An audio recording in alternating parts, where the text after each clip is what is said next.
Hello, I'm Joel Carver. Like many of you, over the past few weeks, I found myself spending more and more time on social media. That's been both good and bad.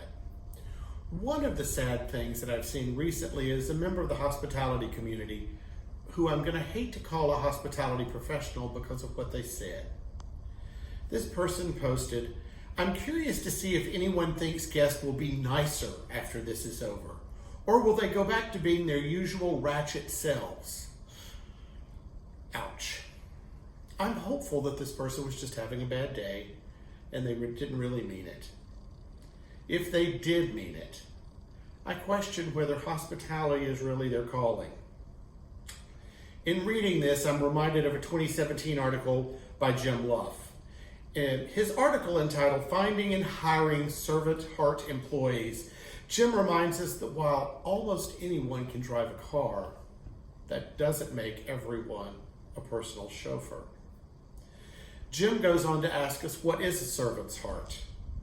In hospitality, a servant's heart means that you don't mind serving others, and you're willing to go out of your way to exceed the expectation of the person you're serving. To truly have a servant's heart, you are all about service and about delivering more than was expected. The Ritz-Carlton Hotel Company has a motto that I've always loved. We are ladies and gentlemen serving ladies and gentlemen. When it comes to refined service and exquisite hospitality, the name Ritz stands out with ceaseless attention to detail and always creating customer experiences. Based on the quote, I'm wondering what kind of customer experience this person delivers. A wonderful friend of mine shared with me recently that he'd been mulling over helping folks define who they are and who they want to be during this time and when this crisis is over. What can each of us offer that someone else doesn't?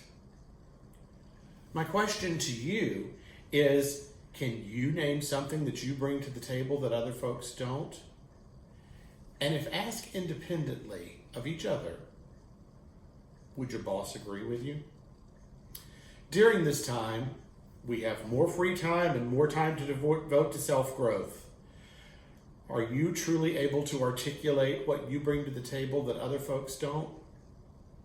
If you can't, is this a time where you might work to truly discover what makes you different? When the industry recovers, things will have changed. My question to you is, will you also have changed? There are a couple of thoughts I'd like to leave you with today. Number one, is your job a job, or is it truly your career? Why did you choose hospitality? And finally, do you truly have a servant's heart? The answer to these questions may help you prepare for recovery in ways you haven't even considered. Today, we need to take the first step because we know that purpose creates passion.